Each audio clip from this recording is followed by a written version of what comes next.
Hello, good morning. Welcome to the Stochastic.com NBA Strategy Show, Thursday, February 1st. Man, looking forward for winter to be over. You know, you Yes, lived in the Northeast for a while, and sure it's did. like sometimes winter's just officially over by March, and then Yes. other times it gets worse, and then March is the worst month of all of the winter. Yeah, and then you get a snowstorm on like March 27th. Exactly. Yeah, I mean, how many do you remember that, right? Like, oh, it'd be mild, Yeah. and then you'd get 6 feet total snow dumped on you between March 2nd and 15th. My senior year of high school, we ended up having to delay the start of our season for a week because our baseball team, like we got snow, like the day before the season was supposed to start. And it's just like, this is the wrong sport for this. We weren't Yeah, supposed to have right. this now.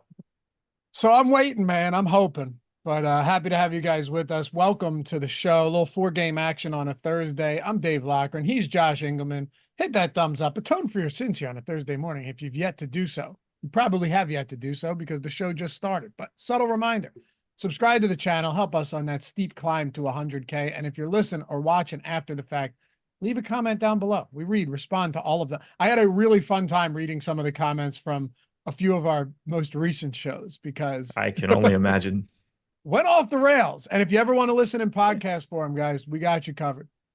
We got you covered, top to bottom, Apple Podcast, Spotify, wherever it is you listen. Hit us up there if you want. You want to close your phone, whatever, doing stuff. Leave a rating and a review, dude. I've been I must have missed it the past couple of days. I'm hit or miss when it comes to going on Twitter, but it just popped up in my feed, this whole controversy over a fantasy league that didn't pay out, fantasy football league that didn't pay out. Uh-huh. And so essentially what happened was the guy didn't pay out. It's been a month. All of the original payments came in through Venmo, right? Like everyone Okay. paid their league fees through Venmo. Then a month later, nobody's paid out. And he's like, well, I'm going to send you a check in the mail, which first of all, that doesn't work. This guy, No. Elvin Ryan, is the one who did nothing wrong. He's 100% in the right here. He's the one that's like, yo, am I going to get paid? And then this other lady, Britt Flynn, starts backing up the commissioner, going, hey, you're going to get paid. You're going to get paid. It's been a month. It starts a big thing. He calls her a bitch, and then everyone gets up in arms in that. But in all seriousness, like looking back on this, I'd say he was justified. So anyway, after all this, the guy who, let's consider it a scam at this point, because the only reason after a month that you don't pay out, two reasons, Josh. One, you intended on it being a scam in the first place, or two, you spent all the league fees and you're scrambling to find a way to recoup that money. Correct? Yep. Yeah, you clearly don't have it. You Or don't it have would the already be money. like, there's no, it's way weirder if you do have the mechanism to do it, Yeah, that's right. Well, no, but then in that which case, is basically impossible. right. In that case, you're just a scammer. Yeah. But likely the scammer in that case already spent the money. Point, Yes. right. So I posted a video on Twitter. This guy gets called from the commissioner. We'll call him the scammer in this case. Okay. The guy tells him, the commissioner tells him that he's going to like come and kill his family and stuff. Now the guy, the victim in this is like, he might be a bayou guy, like a swamp or something. Cause the commissioner, after all of these insults, and he's like, listen, when you become a stand-up guy, I'll pay you, which those aren't in the rules, No, no, my Um, character does not matter at all when I win the league. right. But he goes and he calls him a raccoon eater. Now, Hmm. all of this stuff just to top it off with like horrible insults and physical threats. And then he's like, yeah, all right, you raccoon eater, I'll pay you when you become a stand-up guy. Like that is something that, despite me being 100% on the side of the victim here, I would like to start throwing that around as an insult. Kind of fun. I want to know why it's an insult. Is raccoon meat so not delicious? I haven't had it. I'd try it. It just Yeah, sounds of fun. course. It just sounds, listen, I listened to enough Howard Stern back in the day to know that Richard Christie's family considered this a delicacy. So, What do raccoons eat? oh, anything. They're garbage disposals. Well, yeah, that's probably not a great start. Like Right? Like what they're trash animals, right? yeah, like what makes that different from a rabbit? Why is rabbit delicious? I don't think the rabbit's diet consists of nearly as much garbage as that. Maybe so should we raise like farm raised raccoons? Feed them well. But I Got a don't good source of understand. meat. But I don't understand why. Why not? Because if the meat, so you're saying that maybe if we have farm raised raccoons with quality diets, Yes. that maybe the meat would taste better. Yeah, maybe that'll be like the new pork. I'm still not quite with you here because I don't understand the point. Oh, I'm just like, I want to know why eating raccoon is like an insult. That's why I don't totally understand. Maybe we can bring Again, it back, make it a term of endearment. Oh, you're a raccoon eater. That's a delicacy. again, to me, it just sounds funny. That's all I'm saying. Mm. It's just a funny insult. While I just want to know why it's a slight. it holds no water, but it's a funny insult. Anyway, Ooh, okay, let's here we go. talk. Stephen Leibowitz. Raccoon meat has an earthy, robust flavor that's sometimes musky. It's often compared to other game meats like rabbit or venison and has a gamier taste than more traditional meats like beef and chicken. This is why I love our chat. This is why I love our viewers, because every time they'll come in hot, hit it with the Google, and then jump back in. FF Doom said 100% USDA grass-fed organic raccoon. I'm guessing it's pretty lean, so like you got to think about the ways that you would want to cook it. Yeah, and Doug said exactly. Doug, he's calling him a hick. Exactly, he's calling him. That's what. Oh he yeah, was. I get it. Raccoon, calling, very prevalent to eat because you can find it dead on the road. he was essentially calling him a swamp creature, which again, not much of an insult. There was a show, American Loggers, back in the day. Shelby the Swamp Man Stanger would go out there wearing, short shorts and a thong, go and wrestle snakes out in the Louisiana bayou and dive down and grab old trees. Those people are for real. Anyway, I think we can sum this up with one easy thing. The commissioner of that league is a piece of shit. 100%. Now, let me preface this, or not even preface. Let me clarify. I don't know any of these people. Like I've heard of one or two of them, but I don't know them. Okay. It's like in your it's like in our orbit or your orbit. It's fantasy football. So like I'm in the fantasy football orbit, but not, far more DFS and betting. But these are like real people, not just like a home league. Oh yeah, like one of them has 13,000 Twitter followers. Okay, gotcha. The other one works for a very well-known, the woman in this case works for a very well-known site, very well-known fantasy site for sure. Can't be said right now. No, because they have nothing to do with it, and I have a lot of respect for. I know people there, so no, I wouldn't do that. Oh, and she was defending the commissioner. Got it. Correct. Yeah, correct. yeah. She was just like, if she was right in this scenario, then we could say it. Right. So she's separate from the company. I'm not going to put that. You know what I mean? They didn't do anything. So. Well, yeah, and doesn't sound like she's very bright. Certainly doesn't. No. Certainly doesn't. There shouldn't even be a conversation. There is no argument. That money should have been paid basically within 24 hours. If it's a scenario where like the season ends on a Saturday and you tell me it happens on Monday, like I whatever. Right. You get a weekend. I pay out the day after or sometimes the day after that if it's close in scoring, just to make sure stat corrections didn't happen, because that happened before to me. Yeah. But like, yeah, you get a weekend. Exactly. Hell, I'd even give you a week if you're like a week. Fine. I don't think that's great, but a month, you're a scammer. That's it. That's if it's a week, you got to just be like, yo guys, I'm out of town right now. Can you like give me till Thursday or whatever? Like, yeah. But I got you. A month. If you're at home, sending out 3 Venmo payments is going to take you about 45 seconds. Yes, exactly. Yeah, you don't have to wrap change and deliver it. Like it's, I mean, he might, but. I'll write you a check. Yeah. What are you going to, like, a check? From the sound of it, this guy 2024. Are we bartering now? Is he going to show up with a goat? Yeah. It's crazy. Anyway, I thought you'd find that interesting. I'm not big. That's just irritating. It bothers me. I'm not huge usually on the Twitter drama, but this type of stuff is wild. When like you go look at my Twitter, you'll see. Anyway, ready to talk some basketball? I guess. Now I'm just in like a sour mood. I just want to like smack the person that did this. I know. It's a really irritating thing. It is irritating. The worst part is when you, and this term is so overused, but it's true in this case.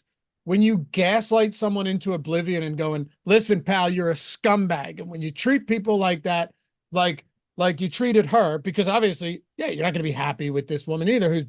You treat him like that, you're never going to see a cent from me, And then he's like, maybe once you straighten your act out, I'm paraphrasing here, then we can have a conversation about this. It's like, no, you have my money. It's my money. You're the treasurer in this, man. Yeah. You're just like a payment processor. It's my money.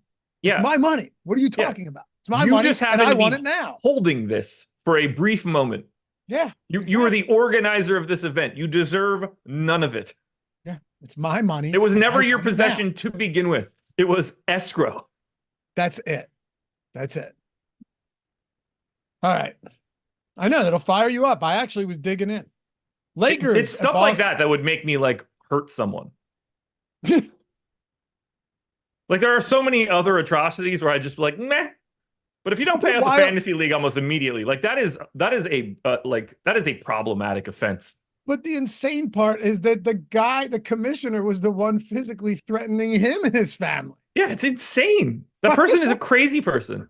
I assume that person is not going to be the commissioner of the league next year. They're going to get ousted. Oh, you think? I don't know. That league won't exist next year. No, probably not. Anyway. Corey Jones, call JG Wentworth.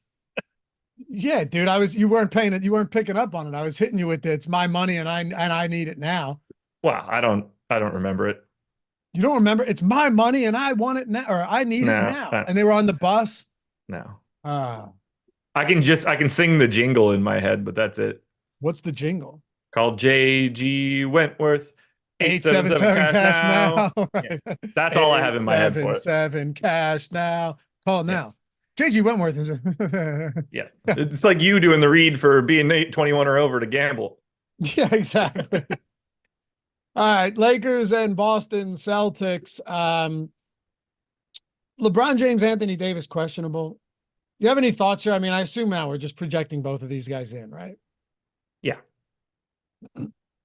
So, by the way, you and I did a show on Tuesday. What a horrendous performance from D'Angelo Russell. Yeah. Yeah. There definitely wasn't a good performance on that particular slate. Definitely not someone who exceeded expectations in an irritating manner. Yeah. Rhymes with Smear Smith. Yeah. Yeah. Tough break, dude. Tough break. When we do our like best, funniest, whatever clips from the strategy show at the end of the year and put something together, we will put that in there, and I will happily put something on the screen that he ended up having a career game on top of that. Sean V. Yes, he did. Sean V. 40 minutes, played 40 minutes. I liked it better in the first half where he was smashing, but he was minus 17 for the game. I was just like, okay, I'm fine with this. Shot 11 for 17. Yeah. It's so stupid. He did it again yesterday. Not Aaron Nesmith, Sean V. Wait, was he right again? Yeah, Kobe White had a career high in points yesterday. I shit on it on the show too. Sean V's crushing. I swear. Yeah. I had like 60% Kobe White the slate before. Probably his worst game of the season. He comes in here like, Kobe White's from North Carolina, going to be a big one against the Hornets. Career high. Oh, wait, he went Kobe White hometown narrative? Yeah. Oh, man. That's amazing. Yeah. I want to be very clear. If I were in the NBA and my game was going to be in Philadelphia, it would not change my day at all. That's awesome. How about this though? 4-game slate. We don't have anyone from the Lakers projected for more than 10%. Looking at price points, Davis and James both north of 10K. Russell's 7,300 on DraftKings. Now Reeves is $6,200. Like all of these guys are at price points on a slate like this against Boston, no less, on the road against a good Celtics, healthy Celtics team, good defense. Lakers are getting virtually no ownership for such a small slate. No, and I don't really think that they should be getting much at all. They don't look good. 10% ownership, basically 10% ownership to AD, 10% to LeBron. 10% to AD, 10% to Austin Reeves, just 3 to LeBron, who's up to 10,400 now. Only guy that I am getting to with the field is Austin Reeves at 6,200. Now, maybe we get lucky and one of AD or LeBron end up out and you could actually open up a little bit of something in this spot, but it's a terrible matchup. The Lakers offense stinks. Boston, number 3 defensively. The Lakers are playing at like the league's fastest pace now. Boston, 19th. So that piece of it all looks bad. I find it really, really difficult to want to get to anything here from the Lakers unless we get some injury news. And it's kind of backed up by the boom bust tool. Like, we have Christian Wood in for 18 minutes. We could quibble on that. That shows up as like a positive leverage option. But Austin Reeves, 15% optimal, 11% ownership. That is the guy that I'm getting to. AD is a complete neutral play at 10% ownership right now. I don't know how you really want to get to LeBron at 10-4, given what else exists on this slate. I find it very easy to not get to the Lakers.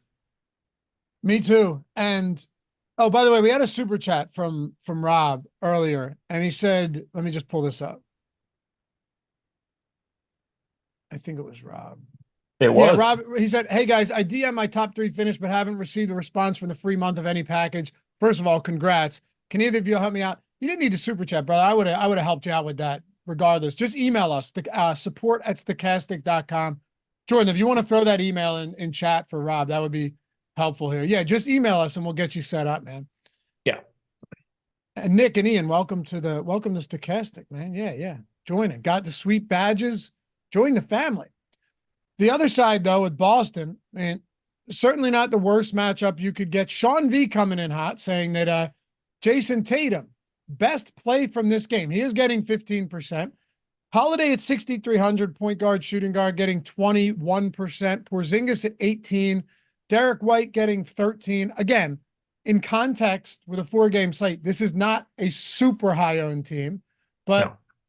You've got all of these guys getting decent ownership. Jaylen Brown only at 7% right now. Peyton Pritchard at 6%, and that's it.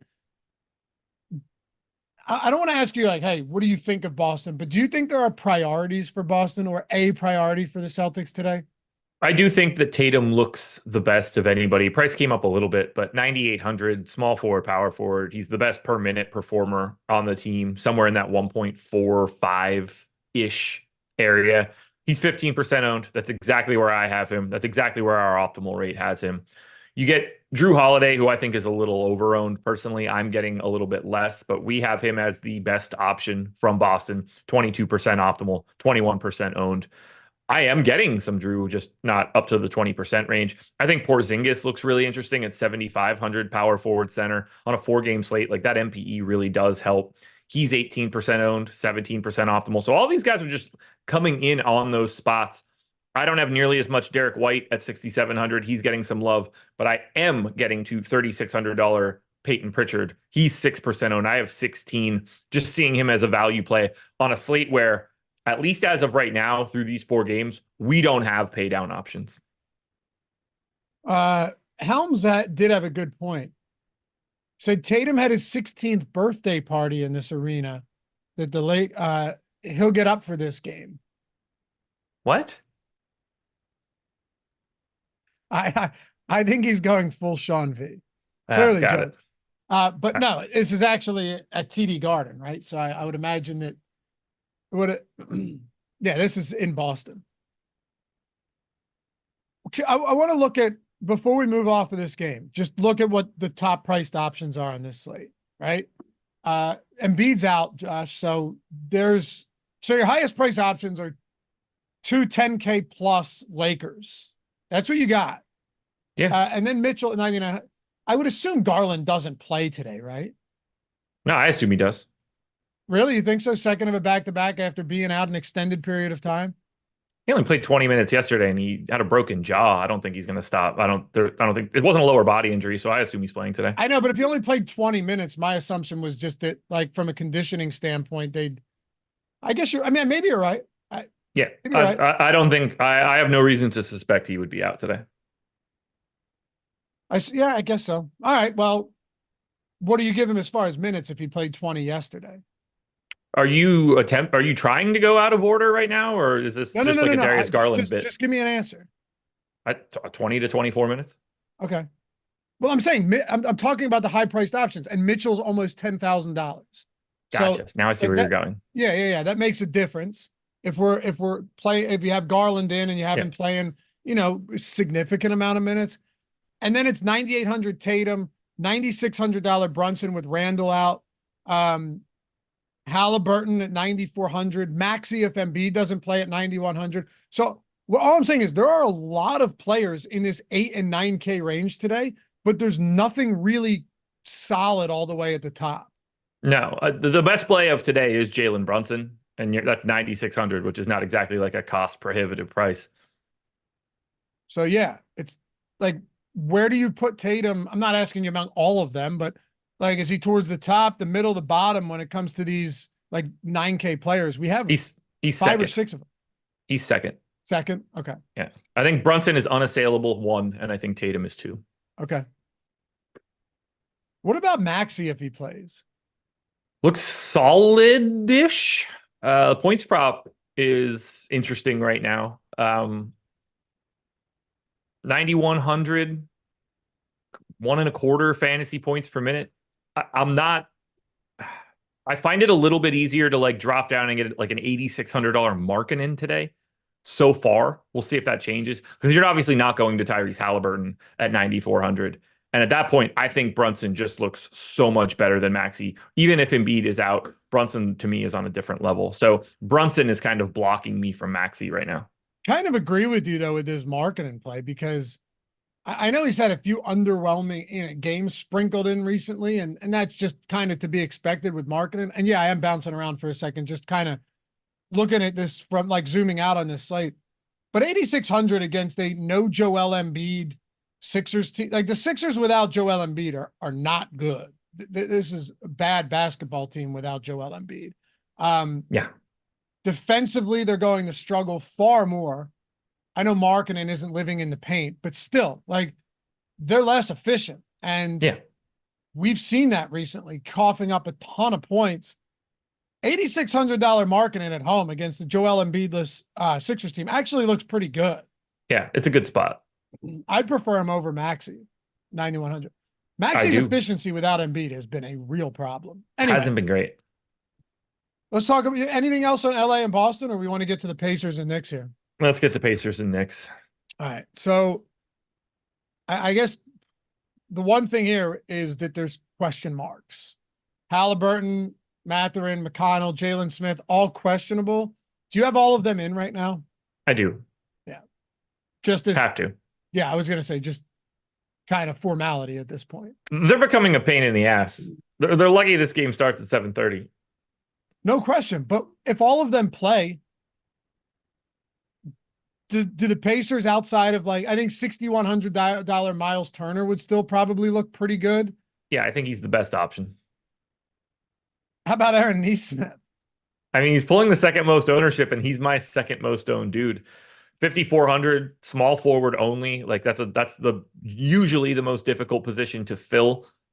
And his minutes have been up just in general, whether Mathurin is in or not. Now, as you lose dudes, or if you lose dudes, he certainly cements himself even more.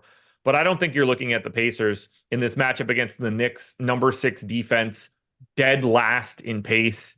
This is basically the inverse matchup for the Pacers. These teams are 6 possessions different. This is about as big of a gap as you're going to get in the league. That's a lot of possessions, just FYI. We're talking a very sizable gap in pace. We're talking about a Knicks defense that's good. Pacers defense is terrible. The Pacers side of this one just doesn't look all that good unless we get people out.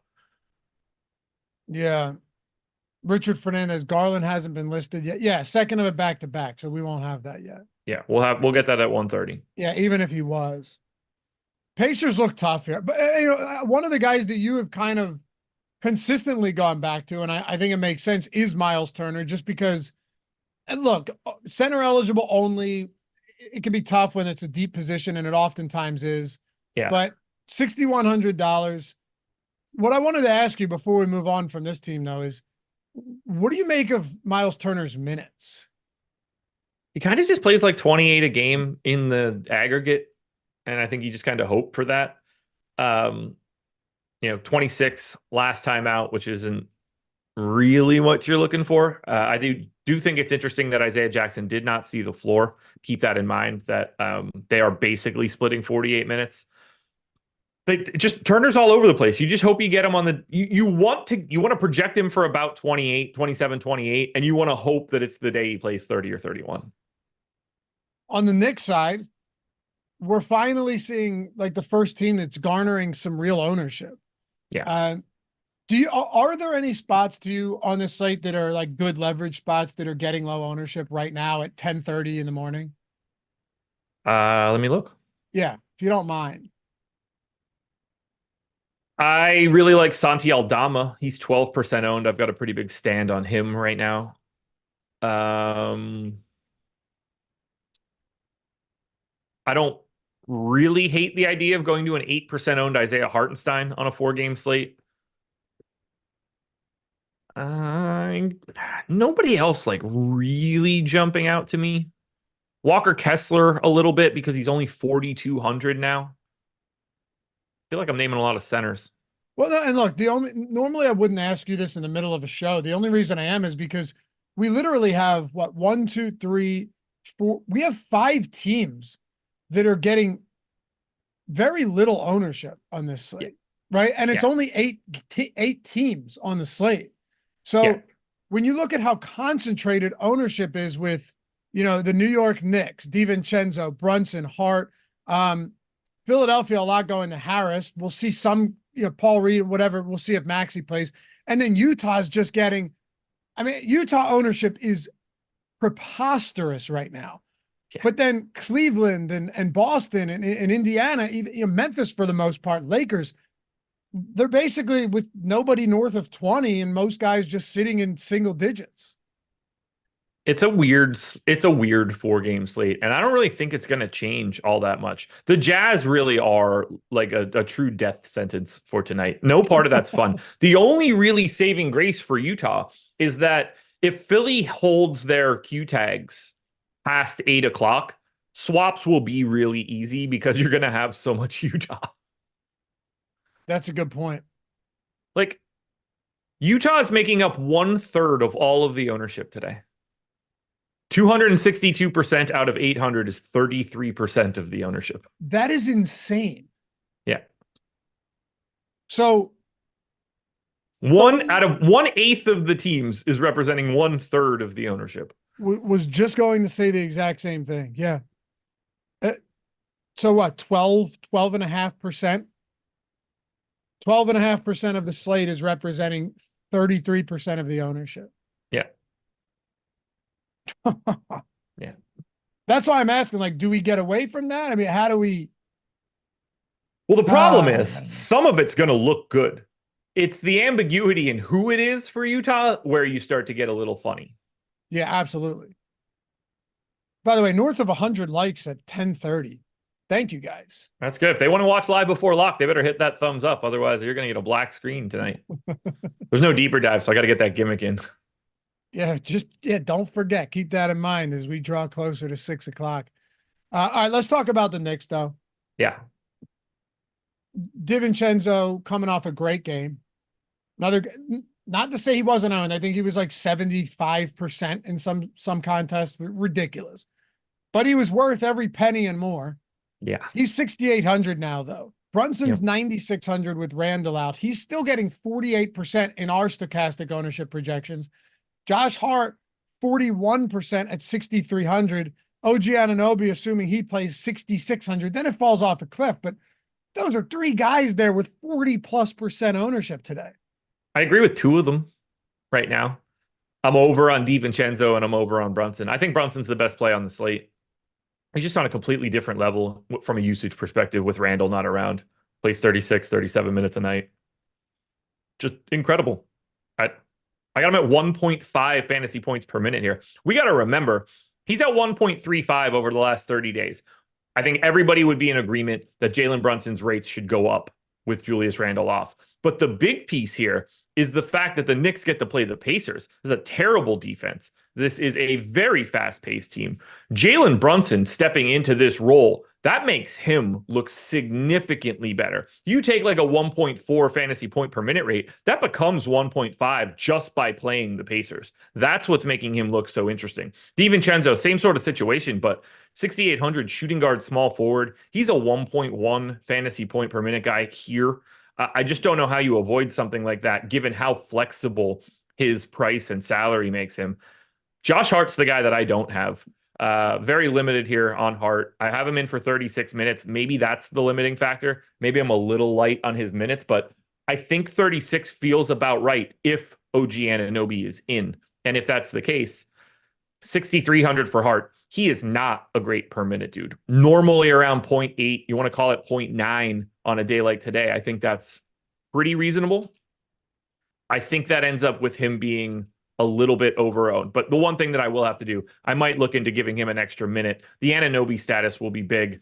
And then he looks good. I have 20% of Anunoby at 14% ownership. I think he's live to take a pretty sizable step up in usage. We haven't seen him play without Randall yet. He's been out both games that Randall's been out. I think Anunoby starts to get back to like his normal usage instead of this 14, 15% nonsense he's been running out there since he got traded. After that, I think Hartenstein's sneaky at 6,500. He played 29 and a half minutes on the 30th after playing 16 in back-to-back games. So at least we know that he can play 30 today. I only gave him 31. At that point in time, I think he's underrepresented for being like a fantasy point per minute guy. Look at our Sims exposure right now to the Knicks. It's on the screen. 78% Brunson, 55% DiVincenzo, 25% Hart, and you mentioned we're under the field on him with this initial run. Yeah. 17% Anunoby, 15% Isaiah Hartenstein. So looks good to me. Yeah, looks pretty good. By the way, can I take a second to shout a few people out? No. You'll appreciate this for sure. So dude even No. screenshotted his invoice, right? So Okay. look at this. This is great. I woke up to this morning. Okay, so is it Octavi 302? Have been following Stochastic on YouTube for a long time. Yesterday, finally decided to buy the NBA lineup generator, and less than 32 hours, won 7.5K on the 4-point play 20 or the 4-point play 20 max entry. Yeah, so he got the lineup generator. 32 hours later, takes first place. That is phenomenal to see, man. Love it. Saw it this morning when I woke up. Was really pumped to see it. Those are the kind of ones that you feel good about. Yeah, allow me to go one further here. Crash Money. I don't know where all this finished. I could tell it was almost like these contests were almost over because but he screenshot it, or many of them were. But either way, I'd have to go back and look if whoever was in the mini max. But there was just at 10:45 p.m. It was the top five. No, the top five were all stochastic avatars. A couple awesomos still mixed in there as well. And then 1, 2, 3, 4, 5, 6, and then 7 of the top 8 were stochastic avatars in the mini max. That's a fun screenshot. It is, yeah. I don't know where it finished. Someone can tell me. Is anyone wonder stochastic Sims is worth it? Check out its domination in the mini max so far tonight. And then one more for you, just for good measure. It was Todd Gregory who had a nice little win himself, man. Said Sims are the best tools out there. 3rd in the DK20 max. Thanks for the great content. So 2,000 there. But the funny thing is when he sends the screenshot, the guy that took first place is the one that hit us up with the lineup generator tweet before that. Stochastic running hot right now, man. Yeah, running real hot, dude. Yeah. Lineup generator. Some of us. Lineup generator is what, $15 a week? You want to check that right. out? Yeah. You can see you can choose. I mean, really, it's Sims Lite. The Sims tool is more expensive. There's no doubt. It's a super potent, powerful tool.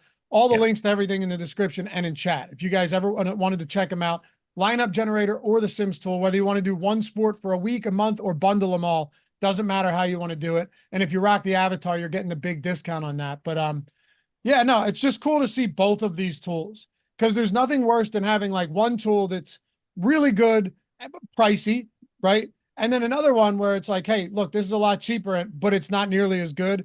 the lineup generator is a really good tool for that price point. I don't think there's a tool that comes close to being that powerful for the price point in the industry. I think it's the best thing that exists on a dollar for dollar basis. Yeah. And if you guys ever did want to sign up, you had questions, hit me up. Twitter's open, DMs are open. We can answer your question. Greg's done some great tutorials on that stuff as well. But anyway, like I said, if you want to join us, say what's up in Discord if you decide to. Links in the description and in chat for everything. All right. Cleveland and Memphis. Cleveland and Memphis. 217 total in this one. Real gem. When I put this run sheet together around 920, it was down to 215.5. Okay, so it got worse somehow, which is incredible. Yes. 14% ownership to Jared Allen, around 10 to Donovan Mitchell. We don't know if everybody is in. I assume they are, but we don't know that for sure. I have one share of George Niang and one share of Isaac Okoro for Cleveland. They look terrible here. Their implied total isn't very good at 111. Memphis's defense has still been like holding on. They're off. They can't score. They don't have any real offensive players on the team at this point, but the defense still hasn't been all that bad. I don't know how you get to Cleveland. Like a lot of these guys are still priced up for Garland and Mobley being out for a month. And you're really just trying to like hopefully squeeze out some value out of Donovan Mitchell. All of these guys are going to see their prices. Like if Mobley and Garland are healthy for the next 3 weeks, every single price that you see for Cleveland is going to go down in that time. They're really difficult to get to right now. They really are. And like I said, you're probably right in that these guys are all out there. I just wasn't sure what a second of a back-to-back would look like after Mobley missed a bunch of time and came back and, was limited. And then Garland missed a bunch of time and came back yesterday and was limited. But, I mean, we'll know. We're going to know. So I don't think that's a big deal, right? Like we're going to know regardless. We'll know regardless. I expect him to be in. Yeah. And if that's the case, though, what if they just entertain me for a second, right? Let's just say Garland doesn't play the second of a back-to-back. Yeah. Would you be more inclined to pay that 9,900 price point on Mitchell? For sure, but he's still going to look worse than Jalen Brunson. The guy, like, I'm probably more interested in Sam Merrill at that point than Mitchell. Oh, okay. Okay. I think. Merrill's what, 4,500? Yeah. Yeah. All right. Just for what today is. Now that he probably doesn't look that great either at that point. Maybe you are looking a little bit more at George Niang at 3,800. But yeah, I don't think it makes Mitchell go insane. They just need so little tonight. Yeah, that's also very true. I was a little bit surprised that an 8K Jared Allen was still pulling 14% ownership. Yeah, not for me. He's not. I have 0. I don't. There's too many other options that you can get to that aren't getting ownership. Yeah. 8K not to mention, Allen, like, that's the one spot they're not. Like, they still got Jaren Jackson as one of the better defensive players in basketball. And, like, Tillman's fine. He used to be a good defensive center.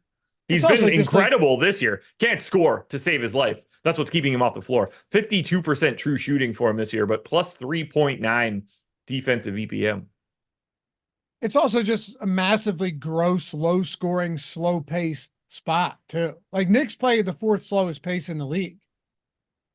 Yeah, they crawl. I think it might, that pace actually might pick up a little bit with Randall out, but I don't think it matters. I could see that. Yeah, but is it enough to make like a noticeable difference? Probably not. No, I don't think so.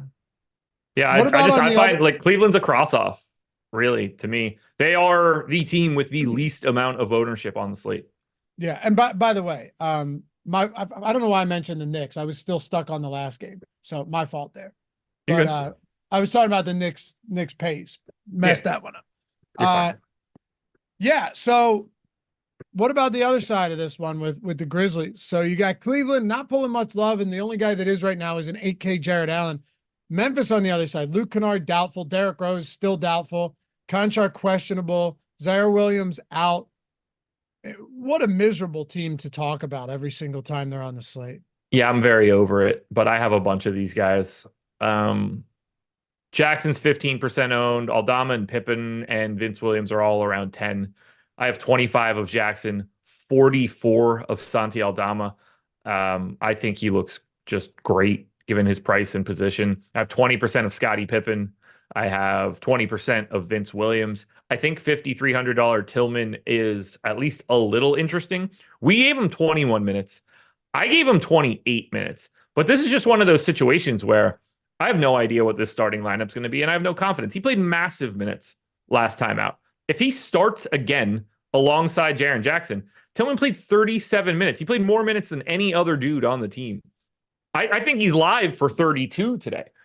I just don't have a great feel for it. At 28, I start to become a little interested in him. But those other four guys, to me, are pretty big priorities. I mean, we have GG Jackson with massive leverage. This is where the minutes coming in. Like, I only gave GG Jackson 24. We gave him 27. I think Memphis is just really hard to project if your name's not Vince Williams or Jaren Jackson. Right. With Jaren Jackson, you at least know that he's very good. He's a quality per minute guy. Yeah. He can give you the stock upside for sure. He's not the best rebounder, but he's not a zero there. And his usage is going to be considerable. Also, like, he's just the type of guy also that shoots threes too. So you kind of have across the board a guy in Jaren Jackson that doesn't have to be insanely efficient because he can produce in a multitude of ways. The only question now, though, is how does he stack up against so many of these other guys in a similar price point? Because better. It's weird. He stacks up better. Like, Jared Allen is 14% owned at 8K. He is center only projected no from question us he's above Jared Allen. For 39.5 fantasy points. That's Jared Allen. They have the exact same ownership. Jaren Jackson has additional power forward eligibility, which you're only paying $300 to unlock. He's $300 more than Jared Allen. And he's projected for 3 more fantasy points than him. I have that number even higher than that. Like, the disparity between these two guys being at the same ownership is nuts to me. Even if Jackson was just center eligible, I think he's a better option than Allen. The fact that you can play him at power forward, I have no idea why these guys have the same ownership. Yeah, and then you have Siakam at 8,400. Yeah. With Halliburton expected to play. Yeah. So that doesn't help Siakam. No. I mean, Markkanen looks really good at 8,600. If we're talking that price range. Now that you mentioned Pascal Siakam, like, he's the same thing as Jared Allen, and Pascal Siakam has no ownership right now. Yeah, I have to assume Jared Allen's ownership goes away. I think so too. I think, or that's just a testament of what center looks like today. Well, I suppose it isn't great, actually, now that I'm looking at it. I mean, Tillman, but that's a question mark, right? Well, I mean, he should be playing no matter what. If he's starting, he's a good play. Yeah. No. I'm saying Tillman's a question mark as far as how good of a play he will be. Correct. It makes sense. Porzingis is better. It makes sense that Miles Turner is getting 14% when you start looking at this. Yeah. You know, you get it for Paul Reed. You get it for John Collins. I think Aldama's missing some ownership. I think Walker Kessler and Kelly Olynyk are both reasonable options here. I just don't see I don't see Jared Allen looking like AD, Jaren Jackson, and KP at the top. I just don't see that. You're saying you see him looking better. I see all 3 of those guys looking way better. All 3 of them have power forward eligibility, and they're all owned just like Jared Allen. But like Jared Allen, it's not like Jared Allen projects well. Right. I'm with you. What about Porzingis? I don't get it. You mentioned Porzingis right there with power forward eligibility. Yeah, I thought so. Okay. Yeah, I have 16% of them. It is strange. And then just looking over the rest of Memphis, I mean, you mentioned that Aldama's a guy that you're above the field on right now. We've got him at 12%. Yeah. We have Pippen at what, 10%? We do. I got him in for 24 minutes. We have him in for 23 minutes. I have 20% of him. Happy to get it. They need creation, and he's one of the few people that can do it. Also, we currently have John Conchar projected in. Yes. And what if he doesn't play? Then you certainly feel a lot better about Tillman getting 30-something minutes. You probably play Matt Hurt again. I assume he gets back into the rotation if they don't just play him anyway. I mean, he played 23 and a half minutes last time out. You just start jamming these guys because you're out of bodies. Like everybody's got to get playing time, except for what appears to be Jacob Gilliard. 3 games down, 1 to go, man. Yeah. And this one's got a lot. This one's got a lot. What one side does. Yeah. Yeah, but what if Maxey sits? This one could be a disaster too. How would you approach the late swap in a situation like this if we don't get that Tyrese Maxey news until late? Because very similar to what we talked about on Tuesday, right? You have 2 7:30 games, you have an 8 p.m. game, and then an Island 10 game. That was the Sixers on an Island 10 o'clock game against the Warriors just the other day on a 5-game Tuesday slate. Now it's a 4-game Thursday slate, and they're an Island game 2 hours after any other game. Because of Utah's exposure, I don't care at all about it. There's enough swaps to be found in the final game that I'm not going to pay close attention to moving these guys around. It's a good point. Because like you're not going to, like Maxey's point guard eligible. You're probably not playing him at point guard in a lineup. He's probably in the guard spot or the utility spot. I'm guessing one of the other 6 teams will represent, as long as you have one point guard eligible dude in your lineup, he's going into the point guard spot before Maxey. So that makes it easier to move these dudes around if and when you get to that point. Yeah, it's a good point. Because on Tuesday, nobody was playing the Warriors outside of a little bit of Draymond Green. Right. Very different here. Very different. Okay, so that actually makes a lot more sense. You're right. Anyway, let's talk about it. Yeah. Oh, one other thing before we do. Bet 365 just went live in Indiana. You know what that means? $5 into 150 in bonus bets.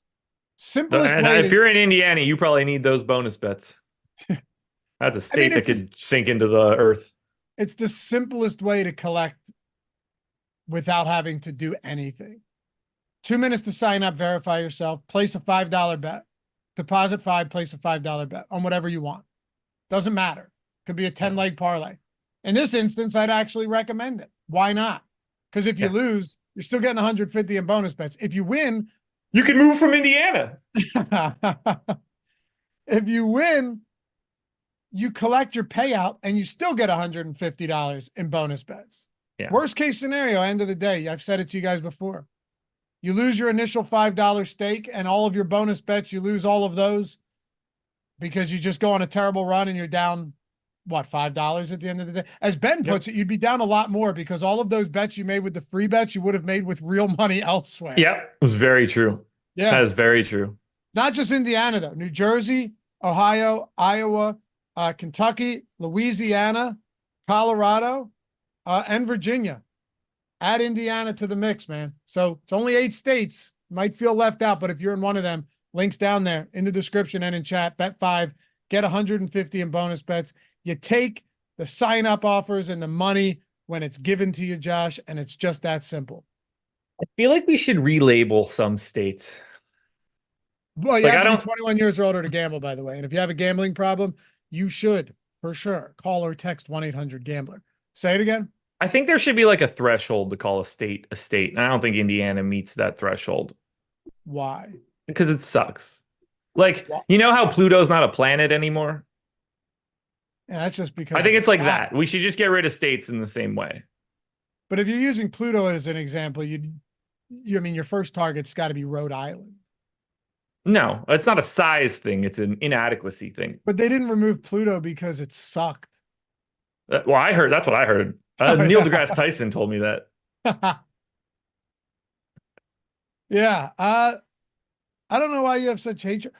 I will say, though, I got stuck in Indiana for a little bit in South Bend when I was trying to get back from Green Bay from an Eagles-Packers game at Lambeau.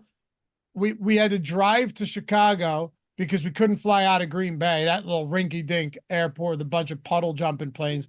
Drive there, rent a car. We wait at the airport for like 14 hours. They finally board our flight. We get on, massive storms, and they take us off. They deboard the flight because the pilot was like 10 minutes over his allotted flight time hours for the day, which I didn't even know was a thing. Oh yeah. So then we were going to drive home to Philly from Chicago. Every rental car agency, there was nothing left. And there were no hotels to stay at. So we had to go out to this. The only thing left was this terrible, shitty motel outside of Chicago. Josh, it had a bottle opener essentially welded to the vanity in the bathroom. Like, this is what we're talking about. That's a good spot. That's a good spot. Was that in the state of Indiana? This was still in Illinois. Okay, same thing. But then we had to drive to catch a flight the next day. It's South Bend, which we had bought tickets for. This tiny little South Bend airport, all of the power was out when we got there. All of the power was out. So that was my experience with Indiana personally. And wasn't more of a North Bend guy. Yeah, never been there. Yeah, it's probably better. Never been there. Probably better. Better place for kids. And then some like 19-year-old pilot saw that our flight was canceled again in South Bend and heard our story, because it was like 48 hours now that we were just traveling around the Midwest to get home. And he's like, come on our flight. I'm going to Detroit. All right, we'll go to Detroit. So I was parked in Newark. We flew out of Newark. So it was a Detroit connecting to Philly. So go to Philly, and then I had to take the train to Newark. Hell of an affair, man. You know, all I could think about after that, because it was worthwhile, is if the Eagles lost that game, it would have been the worst trip of my life. But they didn't. But they didn't. So you had that to fall back on. You know what I mean? That's what you get for going to see an Eagles game.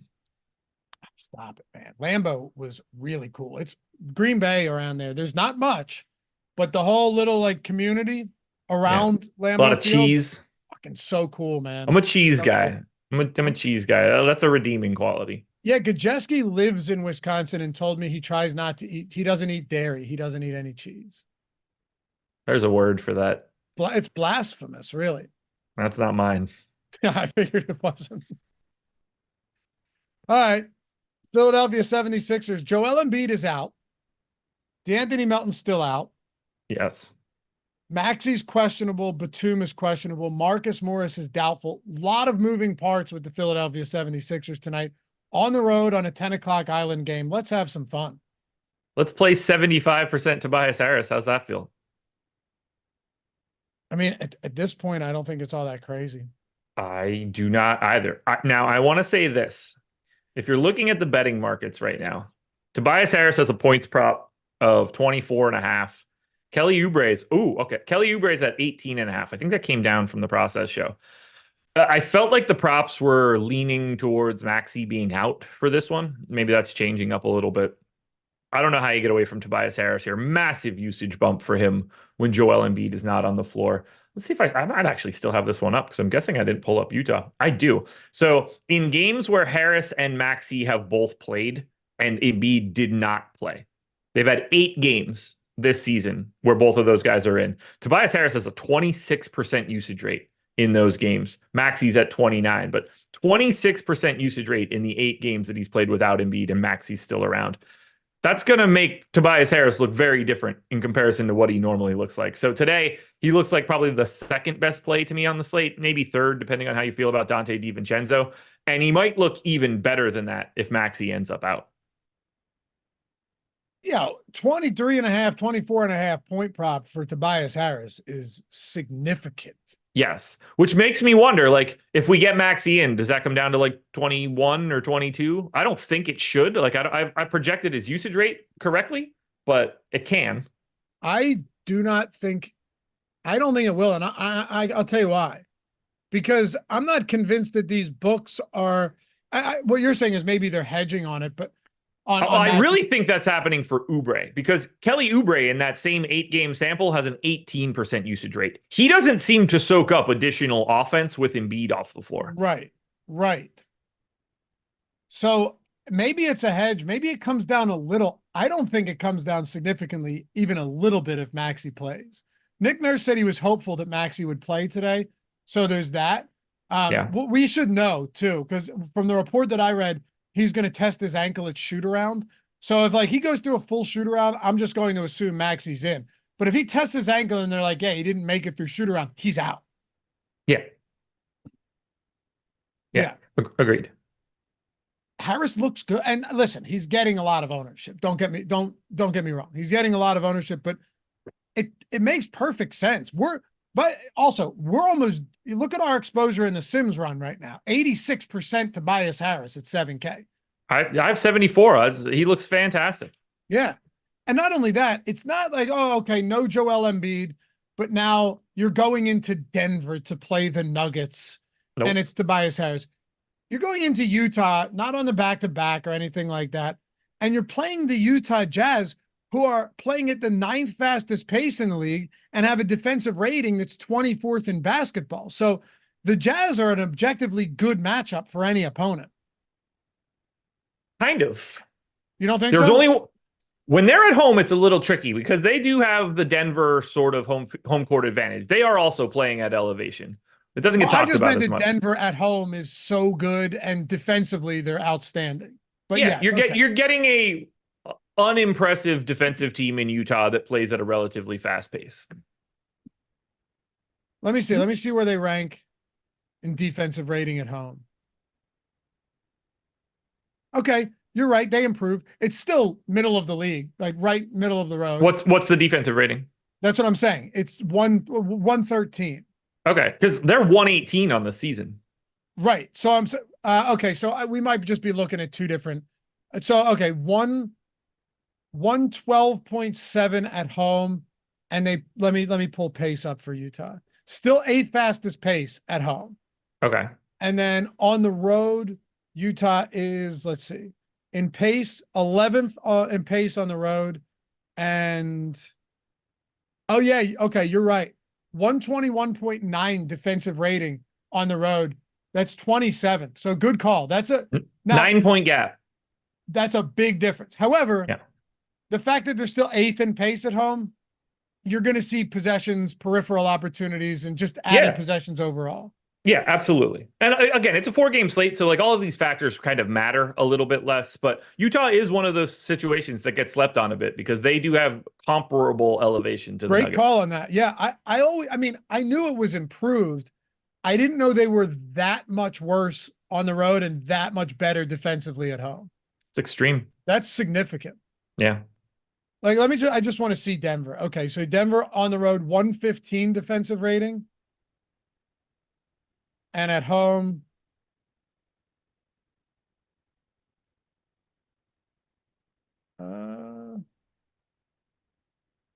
where are they? 112. Okay, so, not as crazy. Not as crazy as Utah. Wow, that's a stark difference. Yeah, I mean, I'm guessing people just show up in Salt Lake City all sad and shit that there's no fun for the next 24 hours. So maybe that is the negative impact. If we run this show long enough, you'll just effectively shit on every state. You're trying to tell me that you're going to have the most fun of the 30 teams in Salt Lake City? Well, I mean, do they even have alcohol? I assume it depends. If you could, you don't get a second wife when you get there. Well, you could. That's what I'm getting at. It's certainly possible that you position yourself, right? You position yourself in a way that, all right, ladies, we have a road stretch.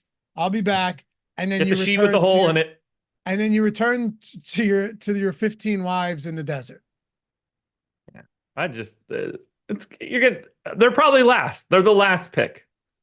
Do you know how crazy that would be if a player, a Utah Jazz player, just became like a renowned cult leader in Utah? Great. It'd be great. Do you know how sick that would be? And then like you look at the floor seats at each home game, and it's just like 17 ladies lined up next to each other, all there for him. And then the next 2 rows behind them, it's just like 37 blonde-haired kids. Yeah. And then behind that, it's just 50 miserable disciples who are like, I want to be there in his shoes, but I'm here. Yeah. I'm going to have to get with one of these kids eventually. Not like as a kid, but like I'm going to get with one of their offspring once they come of age. Oh, okay. The goal would be like get yourself into the family. They have Right. a million children.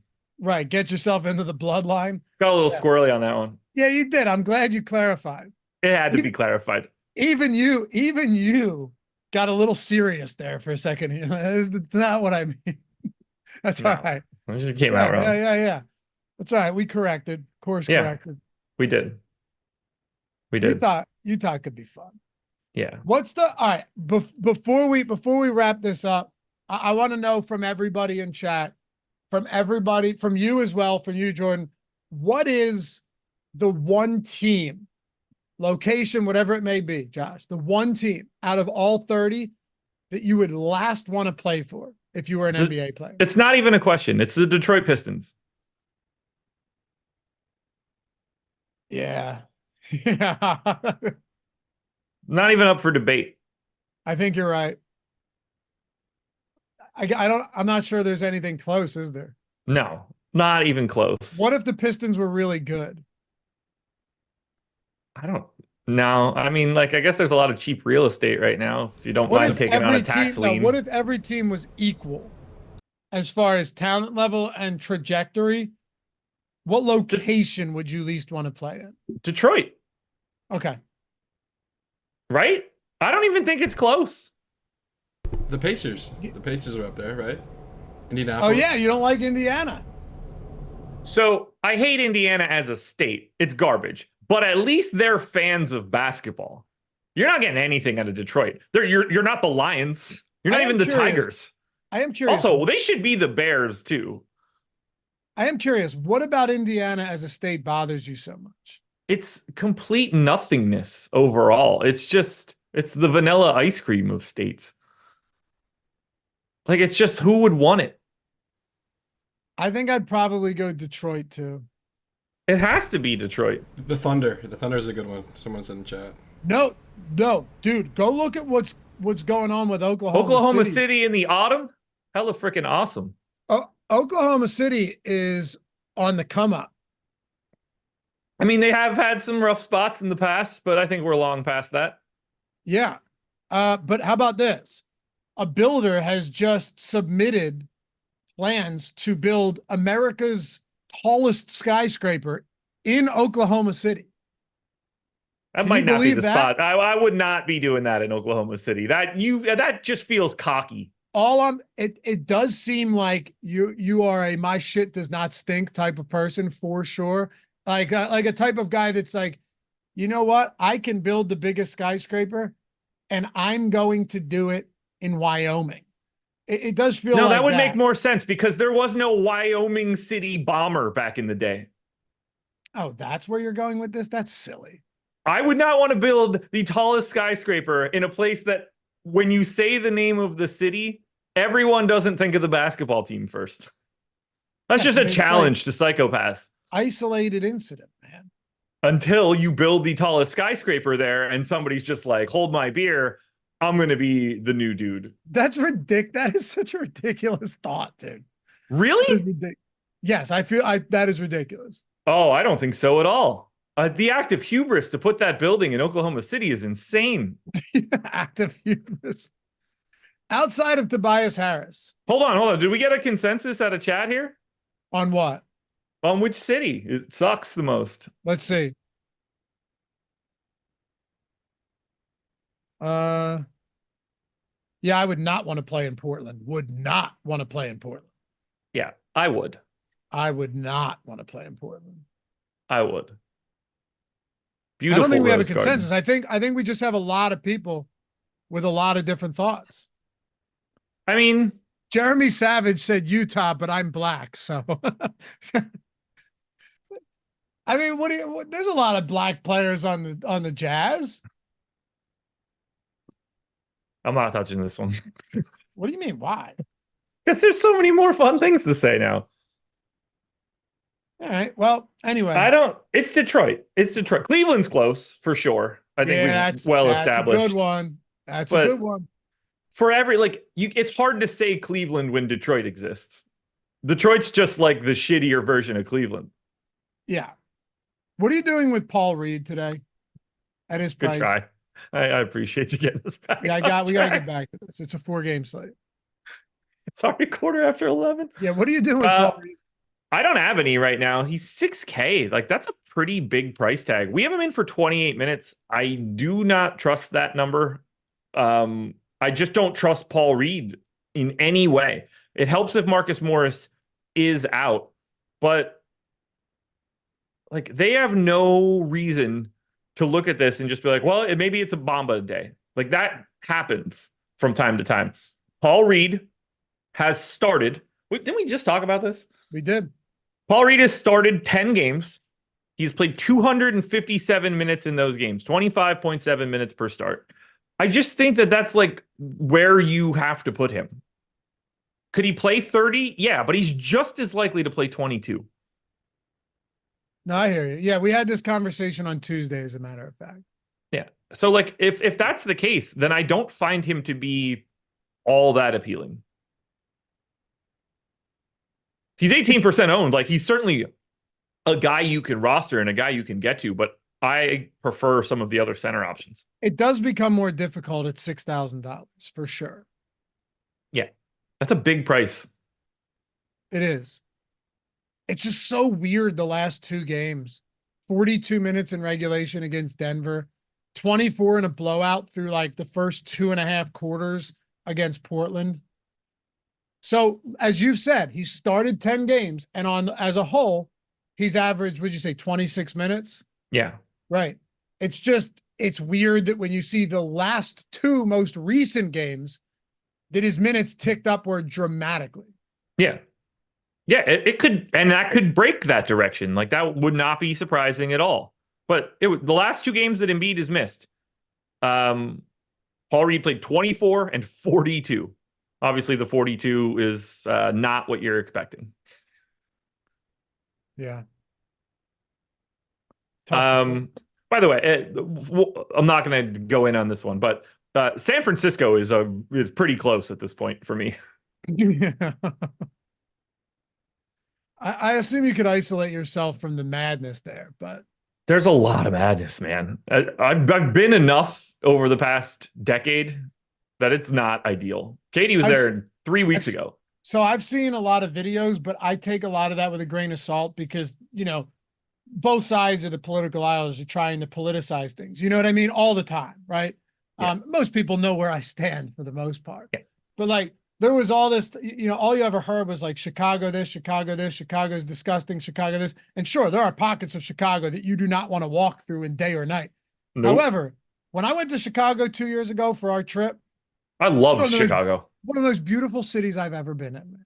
It was great. So you have to take, but you're saying you've been to San Francisco recently and it was trouble. Yeah, it's a lot of human feces, which is not the way that you should ever be able to evaluate a city.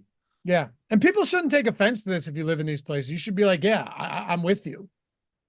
Yeah, I would like to change that. I hope this is the wake-up call to get out. Anything else on Philly before we get to Utah? No, let's get to the main event. Because let's get to it. So Utah's got a lot going on here. We have Keontae George at 49%, Olynyk at 45%. He's sub 4K. Sexton at 36. Markkanen, though, only 10% ownership right now. That is low. And by the way, yeah. Chris Dunn, Walker Kessler, John Collins, Jordan Clarkson, all of them pulling ownership as well. I actually don't think it's all that interesting to even talk about Utah. Like, I don't think there's much to say. They play 10 guys. You don't play Agbaji, who, as a guy that's a member of the rotation, is at flat 3K, which is really hard to do. You don't normally see guys be the flat 3K that play every day. That's a testament to how incompetent he is at basketball. But after that, here are the ownership numbers for these guys. 35, 25, 20, 45, 50, 30, 10, 10, 30. Like, I don't have context for that any longer. The whole damn team is in play. You're playing two guys, three guys in every single lineup that you're basically building in order to get to Utah. There's no Joel Embiid on the opposite side that's like making you nervous that this game could get out of hand. Like, obviously it still can, but you know, we have like big time negative leverage on Kelly Olynyk. We have slightly positive leverage on Lauri Markkanen. Clarkson, to me, is probably the guy I like the most here because he's 22% owned and Colin Sexton's 36% owned. And there's a $1,200 gap or a $900 gap between the two. But as I look at it, I think you just like everybody. And the most important thing for Utah is what's in the rest of your lineup, not really the Jazz guys you pick, because they're all in play except for Akbaji. Right. Yeah, that's the like I have 50% of 4 of these guys, but I still have 20% of 3 other dudes. It's to me, Utah is all about whatever the rest of your lineup looks like. If you're getting to the Collins, Clarkson, Markkanen trio, then you're eating a lot more chalk on the other side. If you're going to Keontae George, Kelly Olynyk, and Colin Sexton, then you're getting different with some of the other plays that are on the slate. Utah sort of like drives the rest of your roster construction. That's a great way to look at it. Yeah. Like you could go lower owned Utah Jazz and you're different elsewhere, but it could still be but that's also probably the easiest way to get different in a lineup overall. Yeah, for sure. Right. Yeah, Jordan, like if you play two Jazz guys today and it's not George, or like if Locke were right now and it's not the 45% owned guys, you play Collins and Clarkson, you're going to have a very unique lineup. Yeah. Clarkson and Markkanen, one of those. Yeah, it's two. Yeah. Jordan, go to lineups for a second. Before we go, I just want to see in the Sims tool, like I just want to see how many Jazz we're getting in these individual lineups, Josh. Like, are we going to be landing 5 Jazz lineups? There will be 5-man Jazz lineups for sure. Because Keontae George and Chris Dunn are both $3,700 and Kelly Olynyk's $3,900 and Walker Kessler's $4,200. Their pricing just forces that. I will say though, looking at the highest simmed ROI lineups that we have. Yeah. Can you see on the screen? No. It's mostly 2 Jazz. I see one with 4, but a lot of 2 Jazz, some 3, 1 4. 2.5 should be the average. What's that? 2.5 should be the average. And that's basically what we're seeing. I got 6. When I ran my crunch, I had 12% 4-mans and 48% 3-mans. What about 2-man Jazz? 28%. Okay. Now here's the real question. Can you pull this up? Depends what the question is. 1-man Jazz or no Jazz teams?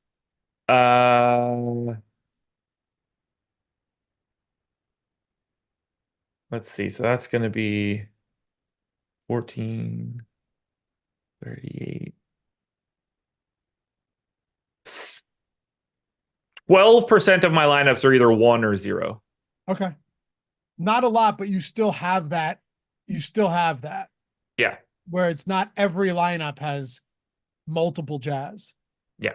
But like in terms of like breaking these guys down, you're just playing a lot of Utah. Yeah. If you have a guy that you like, that guy is a guy that you should be able to roster. Like there's no extra context. Well, we went longer than we should have, but here we are. Look, sometimes you got to talk about some things. Well, there's still 500 people hanging with us, so we didn't scare everybody off. No.